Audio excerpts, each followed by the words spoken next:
good afternoon, and welcome to NCIA's Industry Essentials Educational Webinar Series, our premier digital educational platform featuring a variety of interactive programs to provide you timely, engaging, and essential education when and where you need it most. My name is Brian Gilbert, the Deputy Director of Events here at NCIA, and I can't tell you all how excited I am to welcome all of NCIA's dedicated network of members and supporters to the very first of our Fireside Chat programs of 2022 this afternoon. In today's chat, Mike and Michelle are joined by New York State Senator Liz Krueger and NCIA board member Michael Cooper for a dynamic discussion about the recent passage of the Marijuana Regulation and Taxation Act in New York and the future of the cannabis industry across the state. We've got a great presentation lined up for you and a packed panel of experts to facilitate, so let's not waste any more time. With that, I'd like to welcome Michelle Rudder-Freeberg and Michael Correa, our dynamic duo of government relations team experts from DC, to kick things off by welcoming Michael and Senator Liz Krueger to the stage. You can take it away from here, Michelle. Hey, thank you. Oh, Michelle, Michael, it's all good. It's all good, Brian. It's Michelle. You know, Michael's Michelle in French, so it's all good. It's all the same, yeah.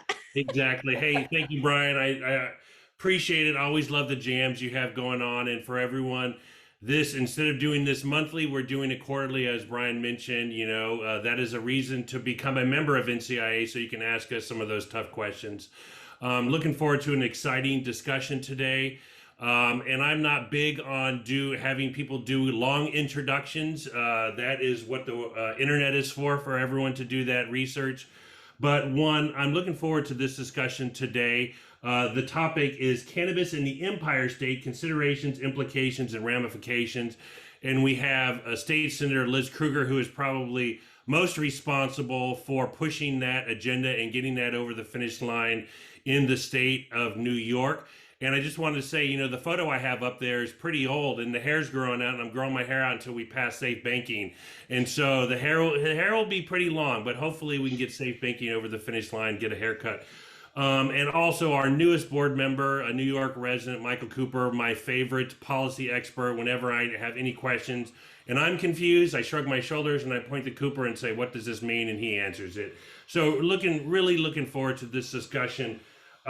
Senator Krueger, I am a California kid, but I've been in DC 26 years, and I love everything New York. As you can see, I have a New Yorker print right behind me on my shoulder. Was just up in December, saw Hamilton. The family saw Hamilton before it closed, saw the Rockettes, and just really love your state, love your city, love coming up. One of the questions, you know, I wanted to ask before we got into the meaty policy issue, I've been doing this for 9 years. And I started in DC before we had legal sales in Colorado and Washington State. And there was that giggle factor of dealing with politicians in 2013 and being taken seriously, and how far we've evolved in these 9 years. But just from a personal standpoint, you know, everyone has their evolutions on cannabis. I grew up in the Just Say No 80s. And I would just love to hear, you know, your personal just evolution and your interest. You've been a leader on this for years, but what initially got you in and got you involved and made you want to be a leader on this issue? Thank you for asking. So I'm more of a child of the 70s. So I always explain to people, I was very precocious as a teenager. I was getting high back when I was 14 and 15. And I lived in a white suburb in New Jersey, and it wasn't legal, but no one ever imagined busting us. And then I pretty much outgrew drugs pretty quickly for myself. So when I got to college, people were experimenting, and I was like, oh, that's so junior high of you. Because I'd really already gone through that stage, although I did smoke my last marijuana cigarette in a Chicago movie theater in my sophomore year of college. It was the original Rocky Horror Picture Show, and the dope came with the movie, and they were just passing it up and down. So I did use it then, and remember that I didn't really like it, and that was the end for me. And that was fine. And then I moved through a life, and I ended up as a senator. And some people came to me with some data about how many young people were being arrested in New York City and the other major cities of New York on stop and frisk, empty your pockets, finding a couple of marijuana cigarettes, and that they were being moved through the criminal justice system. And we're talking about the numbers being 50,000 kids in New York City a year during the end of the Bloomberg administration. And I was mortified because I'd already been the senator in my pretty white district just south of Harlem. And nobody had ever called me to say, oh my God, they're arresting my teenagers. I know their teenagers were using marijuana. I was using marijuana 20, 25, 30 years earlier than that. But nobody was ever busting white kids for this. And so I started to ask some things about the data and got confirmation that, yes, white kids used marijuana about the same rate as black and brown kids, but only black and brown young people were getting put through the criminal justice system. And then I started asking some more questions about how much money we were spending to move them through the criminal justice system, and some more questions about what it meant for them and their families. It meant that they would never be eligible to apply for certain kinds of jobs, that they might not be eligible for student aid, that depending on where their families live, they might be in violation of federal housing law if they tried to continue to live in federally subsidized housing. If there was any kind of immigration issues in the family, it could affect their immigration rights in the future, on and on and on. And I was like, just because they had a couple of marijuana cigarettes in their back pocket, this is crazy. And so I told the advocates that I was not perhaps an obvious person, but that I really wanted to try to take on this issue and legalize marijuana in New York State for recreational purposes. And that I might not be the obvious person because I would need to tell people, I don't really like the stuff. I'm not encouraging anybody to use it. I just can't believe that we're putting people in jail or putting them through the system, even if they never went to jail, and ruining their life chances before they hit, 18 years old. And they said, advocates from some really great drug organizations, Drug Policy Alliance, for example, and New York Civil Liberties Union, where they were like, no, you're sort of the perfect person because you're not obvious. You're more like the soccer mom as opposed to the black or brown criminal justice activists, of which there are plenty of wonderful people in the New York State legislature. And they said, so we actually think you might be exactly the right person to take this on, even though it's going to be really tough and it's going to take a really long time. And I said, okay. And we were talking about it. And then there was a separate movement going on to do a medical marijuana program in New York State.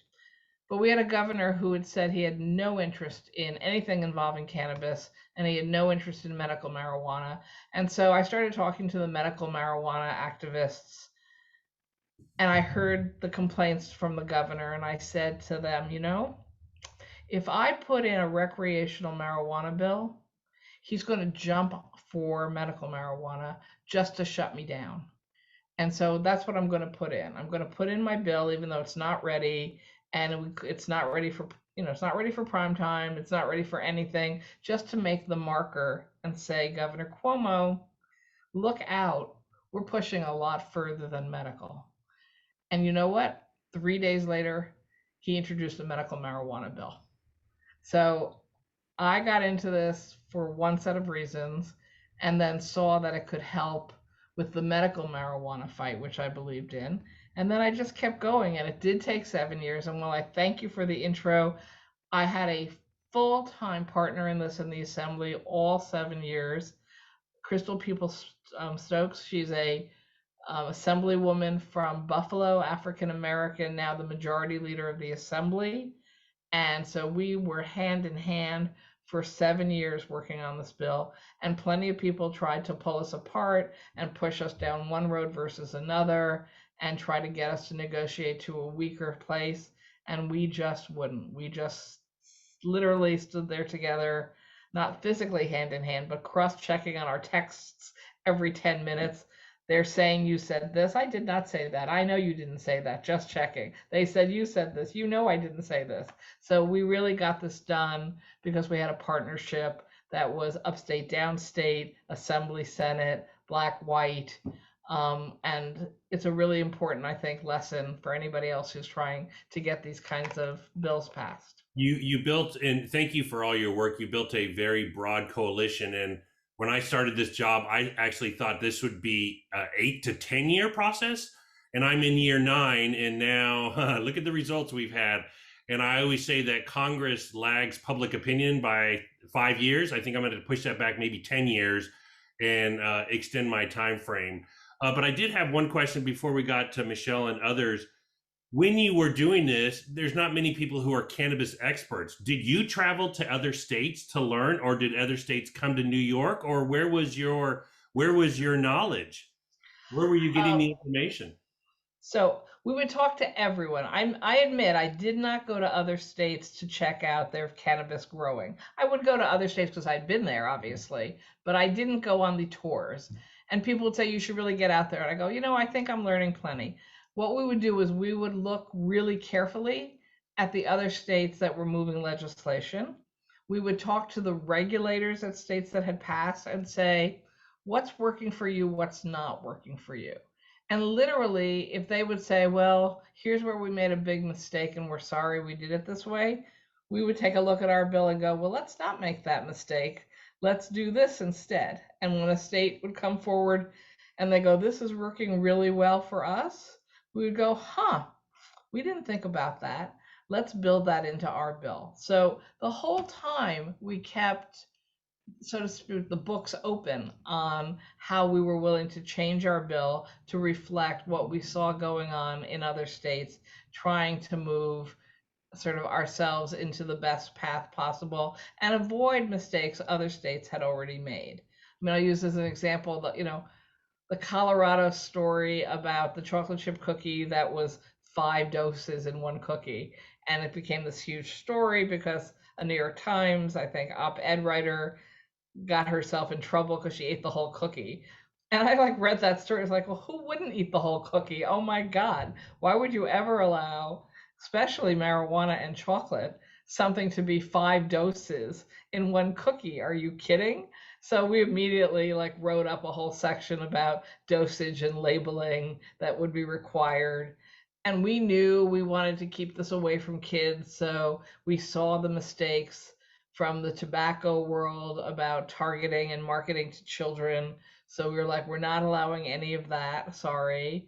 In fact, we were very clear we didn't really want advertising and marketing for these products because we didn't want to encourage people to use them. We didn't want to certainly encourage kids to use them. We make 21 the cutoff. I know teenagers are going to use marijuana. I told you that's the beginning of my story. I used marijuana much younger than that. It doesn't mean I think that's the right answer. Yeah. And it doesn't mean I don't know that kids are going to get it anyway, but let's try to make sure that it's not so easy to get. But also not drag them into the criminal justice system if they do get some, because that would be counterintuitive to the whole goal of what I was trying to do. Yeah, I consumed cannabis as a teenager too. Don't tell my mom, but I know she's not listening, so we're all safe. Wink, wink. One, there is no perfect regulatory structure, and I just love hearing you saying learning lessons, and that's something we're trying to do in DC of these states, of learning lessons to get the outcome you're looking for, versus there's a perfect regulatory model, because we know there isn't. A high density area like New York City versus a rural area, all the things that different states go through. But my wonderful deputy, Michelle Rutter-Freeberg, say hi and jump on in with some questions. Yeah, thanks, Mike. It's funny. If I had a dime for every time I've said or heard someone say, especially since I started in cannabis 8 years ago almost, the states are laboratories of democracy, I'd be a rich woman by now. But it's so interesting, obviously, especially on this topic, how true it is. It's a saying that we continue to say, when you have states like you said, California, where you could say very easily, whoa, that is a lesson learned in terms of what not to do, maybe with their tax structure or tax regime. But, again, like you mentioned, can maybe look at Colorado as an example of, being adaptive. It's really interesting. So, Senator Krueger and Michael, I'd also love to hear from you on this, because I know that you're incredibly knowledgeable on this as well. I did want to take a few minutes. I know that we talked a little bit about your background, but would also love to hear from you about what actually was in New York's law, and getting back to, again, where some of those ideas came from, what unintended consequences perhaps you were trying to avoid. But I think for everybody here, it's always nice to give a little bit of a baseline. So, Senator, since it's your bill, and always want to defer to our elected official friends first, could you talk to our attendees today just a little bit about what actually is in the bill, what you're proud of that you were able to pass? Wow. So it's a really big bill. When we finally got it done, we were like, whoa, because the world was changing over these 7 years. So when we Right. started working on the bill, I don't think the words CBD existed. I don't think anybody knew what the hell that was, and nobody was selling it. And then suddenly we were seeing that CBD products were becoming ubiquitous everywhere. And so we realized we needed a regulatory framework for hemp and CBD. And so we actually moved a hemp bill earlier than we could move the marijuana bill. So we got that taken care of, but we didn't do it right. So we needed to expand that within our marijuana bill and make it clear about, ensuring an expansion of and growth in the hemp industry, which is a great opportunity in the farm sector. And there's commercial hemp, and there's the oil that can be used in all kinds of different products, and we're still just learning about that. But we wanted to make sure that those were safe and handled properly. So there's a whole section on hemp and CBD regulation. And then there was, of course, we'd done medical marijuana under Andrew Cuomo, but it was a small program that really was not addressing the needs of New Yorkers who needed access to marijuana for medical purposes. There were too few providers. They could only have, I think, 4 dispensaries each. They could only sell, I think, 5 products each. And in some parts of the state of New York, you might have to travel 3 or 4 hours to get to a place to purchase medical marijuana. And we were like, there's 2,000 pharmacies where you can go get morphine, the most, or the other most addictive, dangerous drugs in the world. And yet you can't get a cannabis oil to rub on your child that ensures they don't have epileptic seizures. Like, seriously, what's going on here? So we expanded the medical marijuana program within our bill. And then, of course, the recreational, which we were really committed to making sure was a decriminalization bill. So you're walking into all kinds of criminal justice laws, a cleaning and a cleaning out of criminal records for people who had been caught up in criminal justice for being busted for using or selling marijuana. We were very clear we wanted to make sure that people who had been involved in cannabis illegally were not cut out of the opportunity to become legal business people. We actually thought, since our focus is on ensuring reversing damage from the bad drug policy laws of 75, 100 years, we wanted to make sure that the folks who had got caught up in criminal activity could clean their records and become legitimate business people. And in fact, we recognized 2 things. One, they'd probably be pretty good at it because they'd already been doing it when there was legal problems. And we wanted to discourage the continuation of an illegal market. One of the very attractive things about having a legal cannabis market is you know where that product came from and what's exactly in it and whether it's safe, and you can have, literally seed to sale documentation of what it is and how it's been handled or produced into some other product. You don't have to be dealing with cartels who might be involved with other more dangerous activities as well, and you get to avoid, hopefully, people going behind the building to buy something from someone who might have a gun in their pocket at the same time, or might be selling something far, far more dangerous than cannabis. So we wanted to stop that.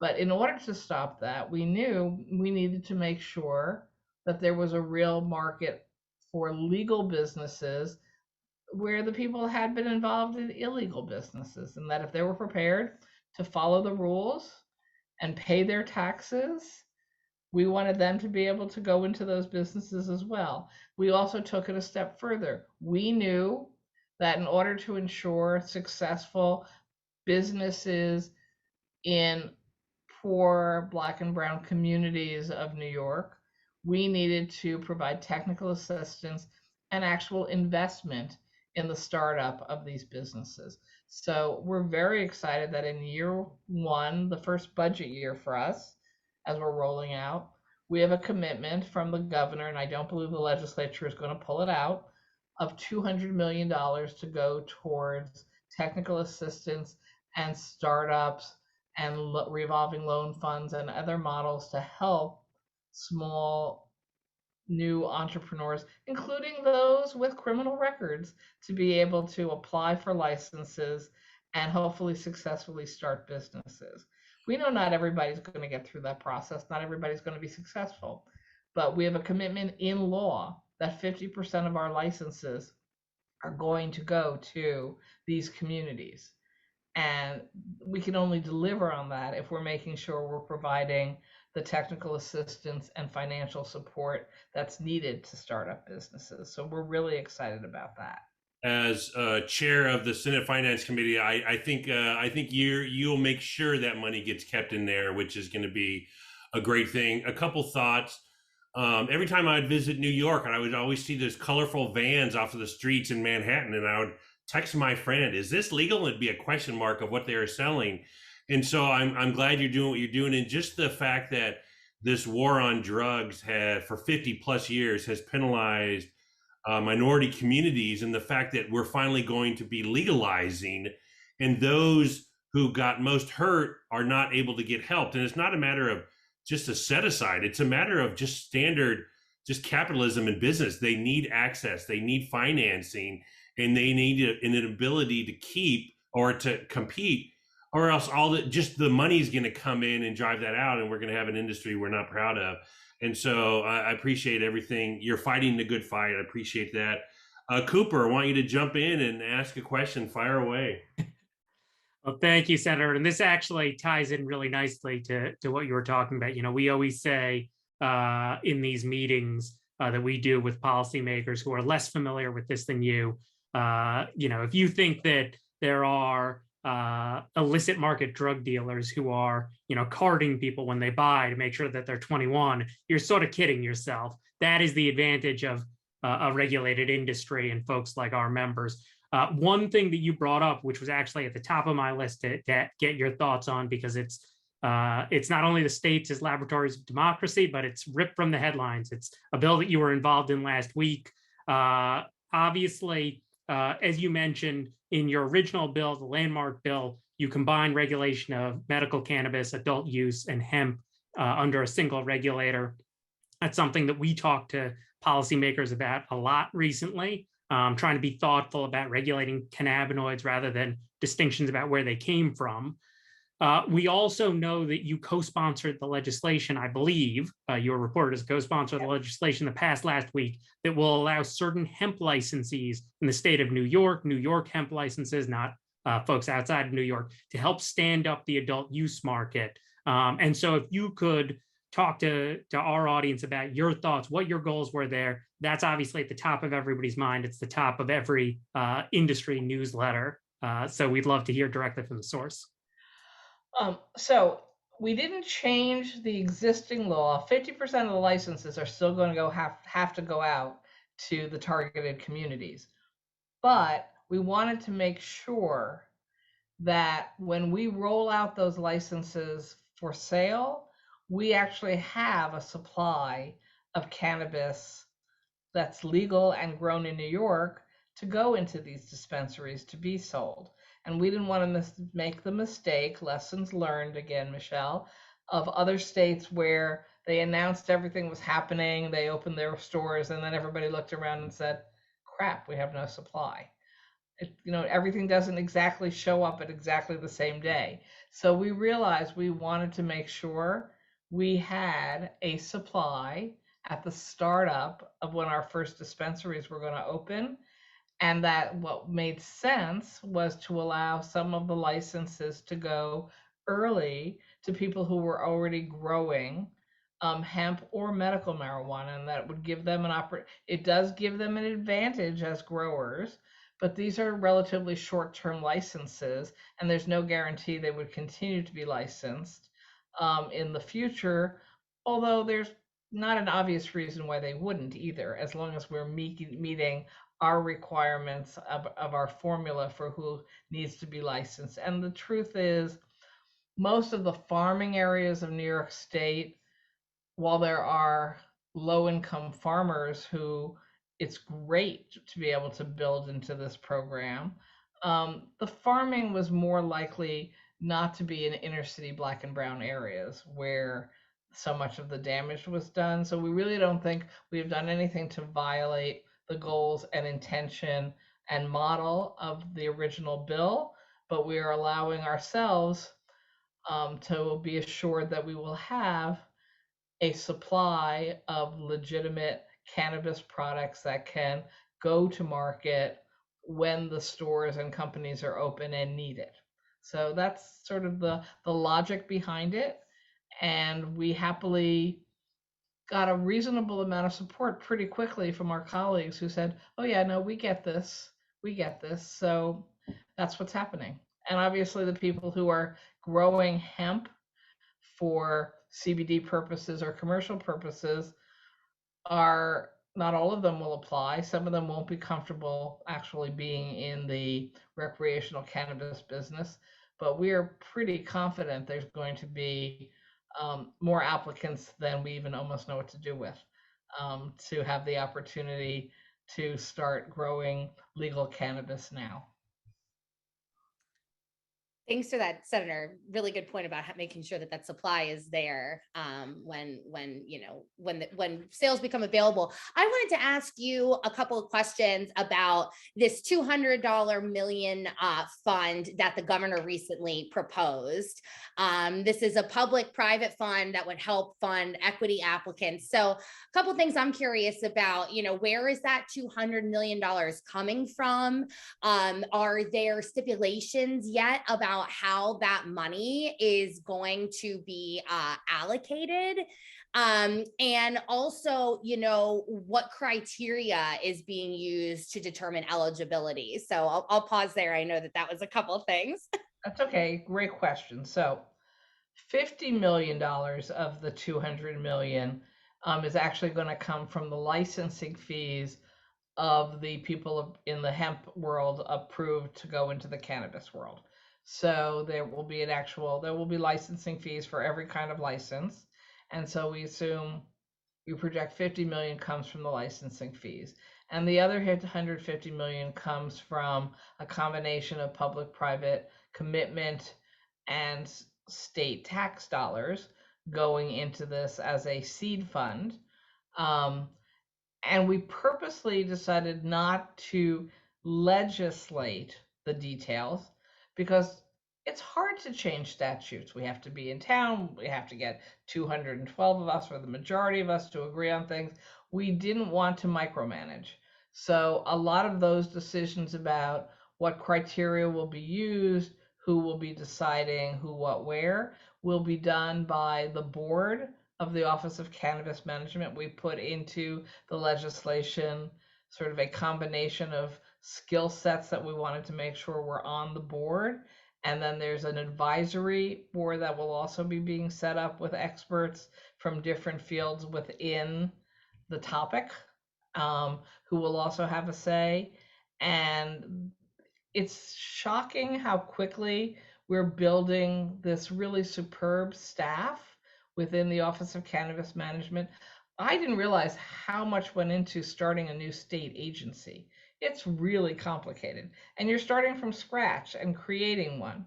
And then you have to get approval for all the hiring of all the different job descriptions after you've written the job descriptions.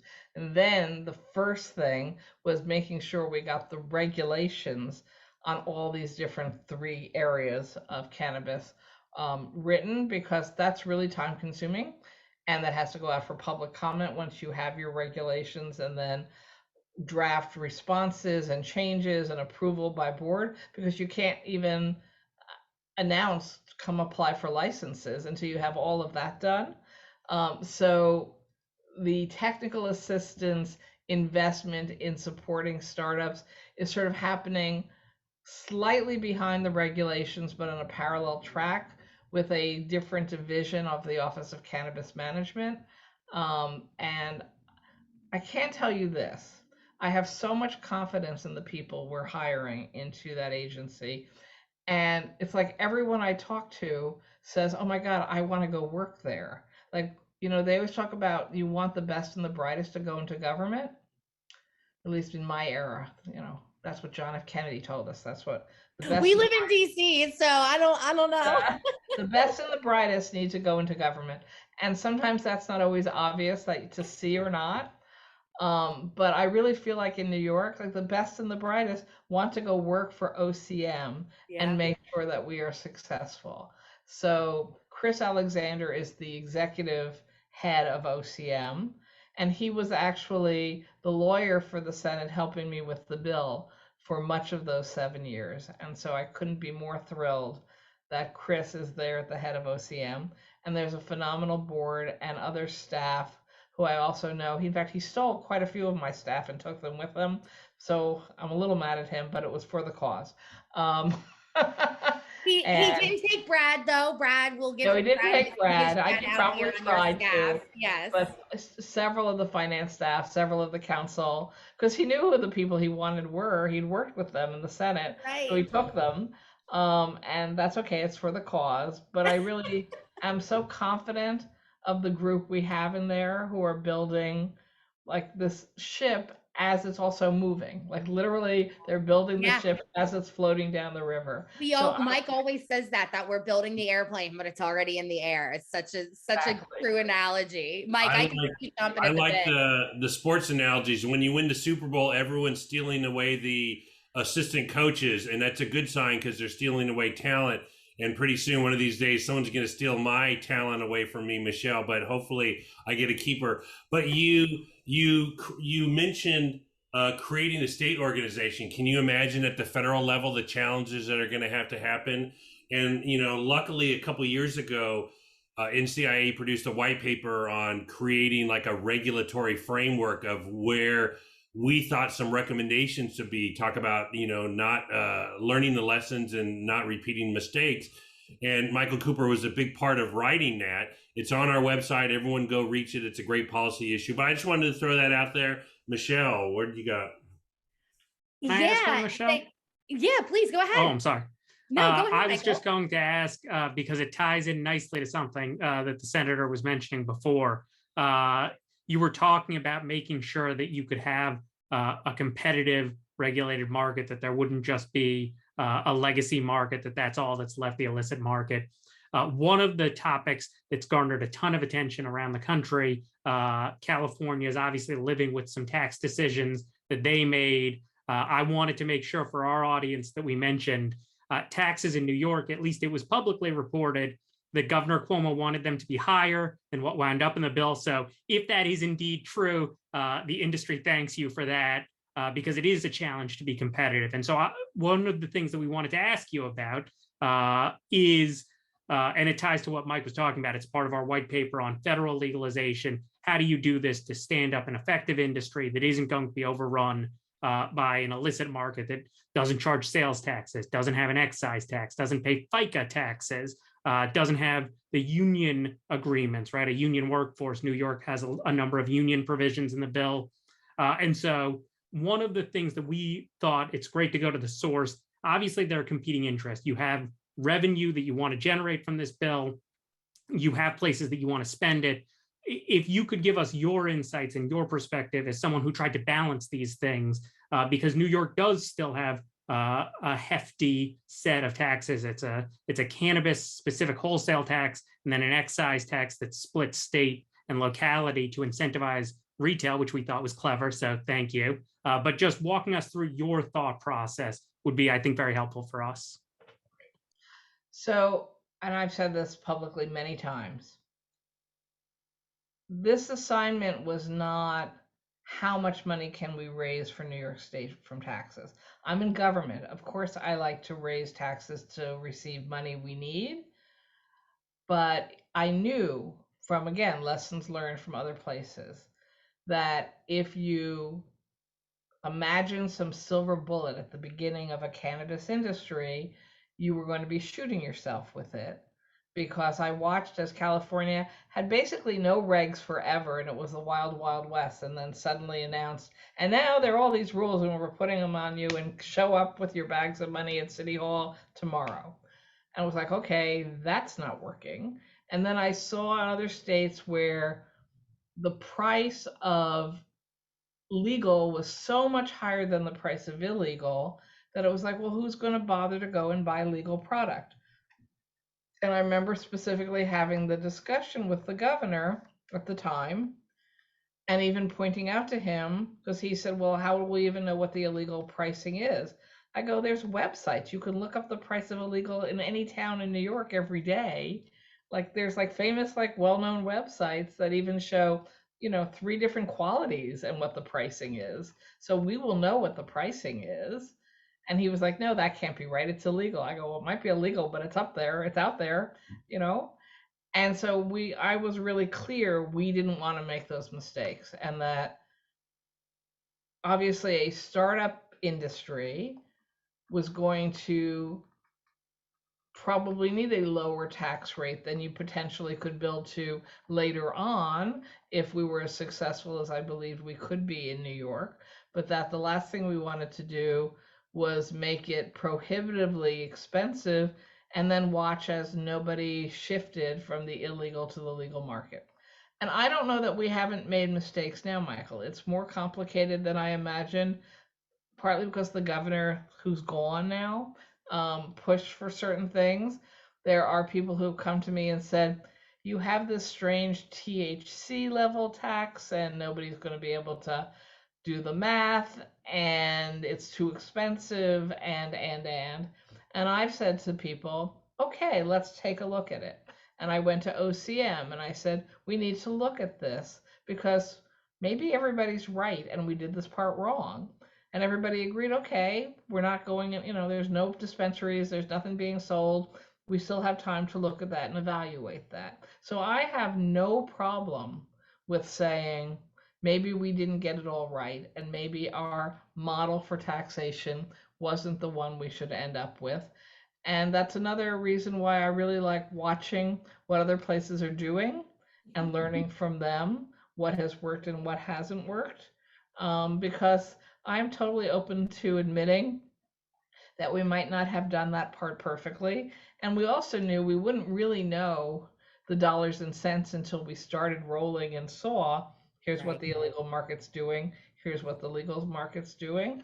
But we're smart in New York. We can fix things when we don't get them right the first time. So, I'm totally fine with that.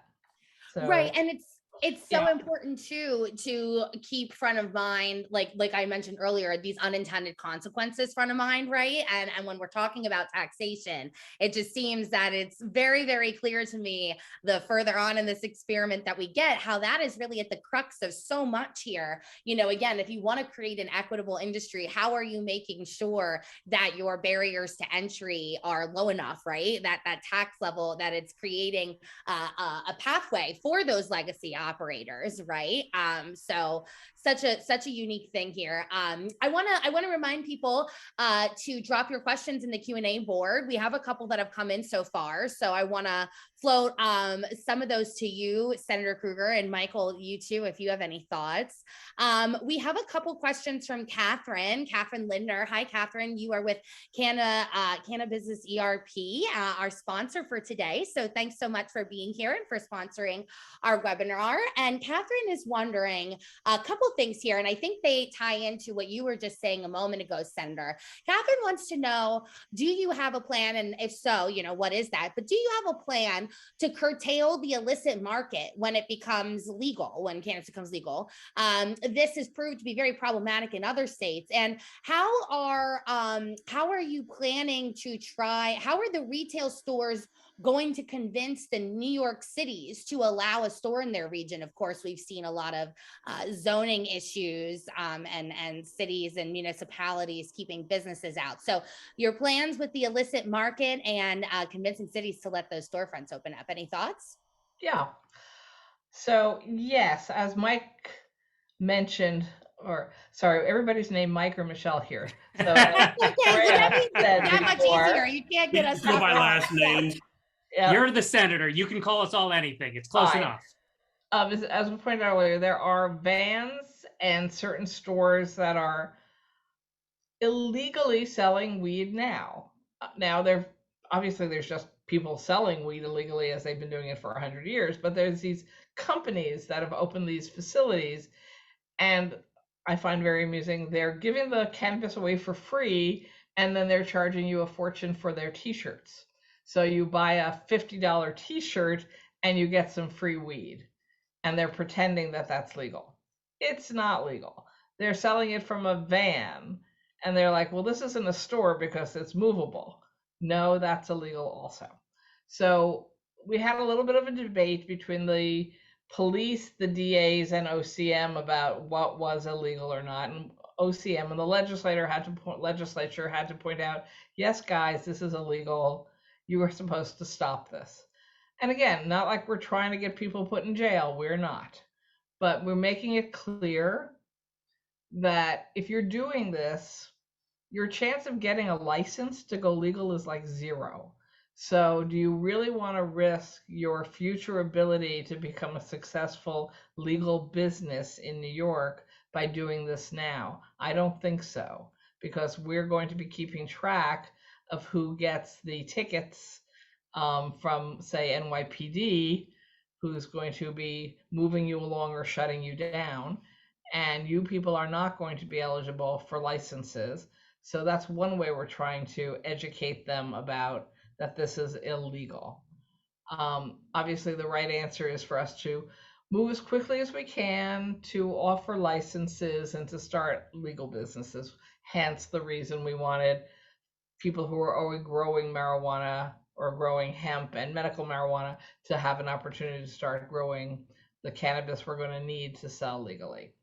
On these communities that have said no, the only thing they can say no to are having dispensaries or social bars. That's not the term, but I always forget the term for, marijuana bars. So they can say no to those. And yes, they can use zoning laws for where facilities can be. I believe in zoning laws. I actually come from a heavily densely populated city. Sometimes zoning laws are the only thing that assures you have any green space, you have any sidewalks to walk on, and that you don't have, so many people living on top of each other that you sort of start to crash in on each other at all times. So I like zoning, and I'm fine with zoning laws. I knew that if we gave communities the opportunity to say no, some of them would. And I think that we gave them a specific time frame when they had to take a vote to want to say no, and that was the end of December of 21. And I believe about 30% of the population in New York are living places where it's not legal. It sounds like more when you count up how many towns said no, but when you look at where the major population centers are, they said yes. So for about 70% of New Yorkers, they are living in communities that didn't say no. I believe that it's not going to take very long for the 30% of communities or where population centers are to say, wait a second here, what did we do? You can still buy it, you can still use it. All we've done is not allow brick and mortar store to create jobs for people in our community, to pay sales tax to ourselves as the local government, I'm not sure we've done ourselves any favor here. So I think fairly quickly, over several years, we will see many of these towns reverse themselves, and they can easily reverse themselves. Now, for the record, we followed sort of the same rules of the road as we have for alcohol in New York State. There are still 3 towns somewhere in New York State that are dry towns. I don't know what their names are. I doubt very much the people living in those towns. I won't be visiting anytime soon. Yeah. Might not be visiting as a tourist, but I doubt very much the people in those towns are really suffering from an inability to find alcohol when they want it.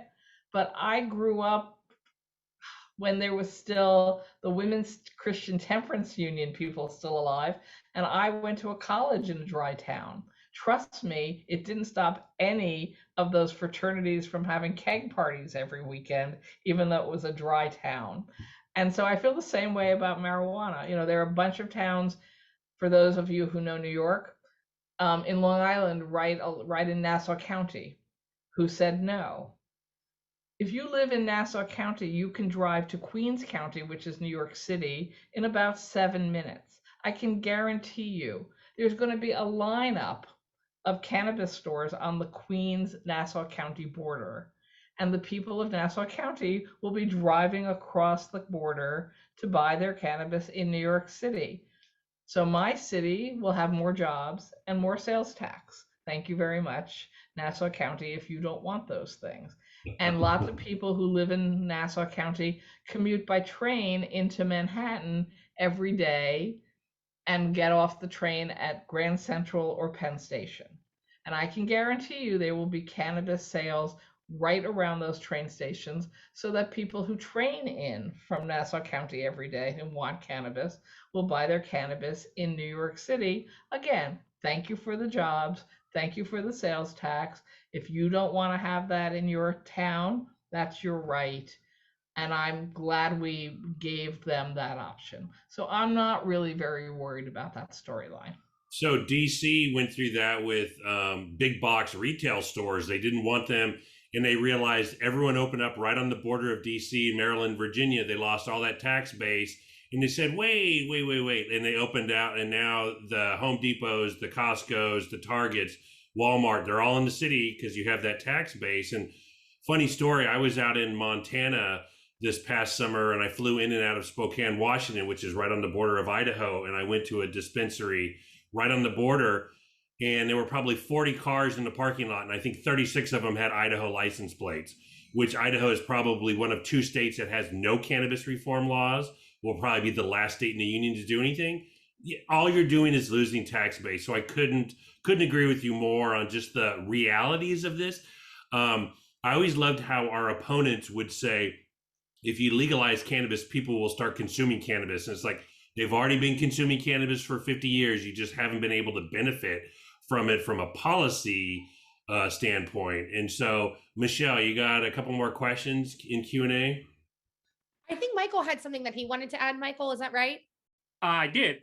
Thank you. And as a New York City taxpayer, it is a very nice feature of the senator's bill that a portion of those retail taxes will go to the locality. So if folks in Nassau drive across and they buy it in Queens, I believe that's helping lower my tax bill. So thank you, Senator. The one that I wanted to ask about, and I'll ask it quickly because this is not your bill, but it was introduced by one of your colleagues, Senator Hinchey, earlier this month. And there was a lot of news about legislation that she was planning to introduce that would require a $1 equivalent to a bottle deposit on single-use cannabis products. And that's something that a lot of folks in the industry have spoken about, have asked us questions about, because obviously, look, we want to be eco-friendly, we want to lead on being green, but at the same time, you can imagine for a small business, a business that may not have great access to banking or capital, the sort of logistics and the challenge of collecting that $1 deposit, the incremental cost that's going to look like to a consumer, it's an extra dollar versus what they think it would cost without it, right? So just getting your thoughts, and you may say this is legislation you haven't seen yet, I but had that not was from heard one of of your this ballots. legislation. So thank you. I will take a look, Michael. I have not seen it. I will say that we are committed to having the most environmentally green legal system possible. And we're trying to make sure through the regulations that'll be coming out of OCM that we are going for green packaging, that we are going for green energy to be used in the production, and the Senate can't member of the board of OCM. So the Assembly got to put someone on the board, the Senate got to put someone on the board. There were various criteria, but the Senate representative to the OCM board is a woman named Jen Metzger, who was a senator until she lost her seat, but is very focused on environmental standards and also on farming. She comes out of that part of New York State. And so I know that Jen, as the board member there, is very committed to the highest environmental standards, and I support her completely. But I do think just on the face of it, $1 cost on something added to the product is probably not where we ought to go or would need to go if we do this right from an environmental perspective. But I haven't seen Michelle's bill, so, and Michelle and I are fabulous friends, which doesn't mean we get to agree on everything. Another fabulous Michelle. And we're There everywhere. you go. We're everywhere.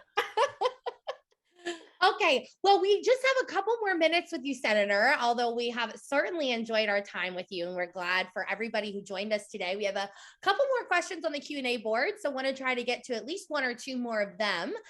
We have another question from Bruce. Hi, Bruce. Great to have you here, that we've chatted in the past. Bruce has an interesting question. He says, many states were completely caught off guard by the smell of cannabis cultivation and the resulting conflicts in many communities, certainly something I can see being an issue in somewhere like New York City. How has New York State learned from that experience, and what will be done to avoid community conflict in the state around this issue? Wow. So I think the assumption is most cultivation will be done not in the cities, but in farm settings. So there will be less population density competition, so to speak, on the odor for cultivation. Although there are people who are talking about wanting to try some urban farming models, but we're also very clear, and this is a lesson we learned from DC, no, you can't start up a cannabis farm in an apartment building, because there are chemicals involved and things blow up, as we saw a couple of times in DC. So we're not doing that here. But if there are models in a warehouse that potentially, can work, we're not saying no either. But the complaint I do get is the odor issue of the smell of cannabis when you're smoking it.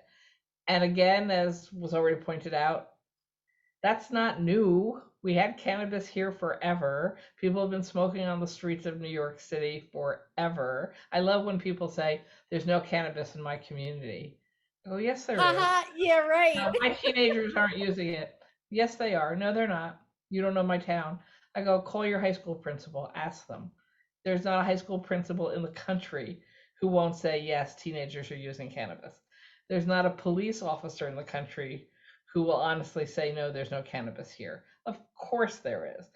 But it's true that the odor from smoking it, certain versions just really stink to high heaven.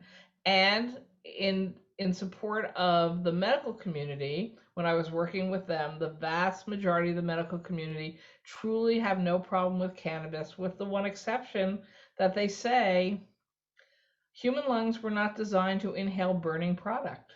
That's just not a great design.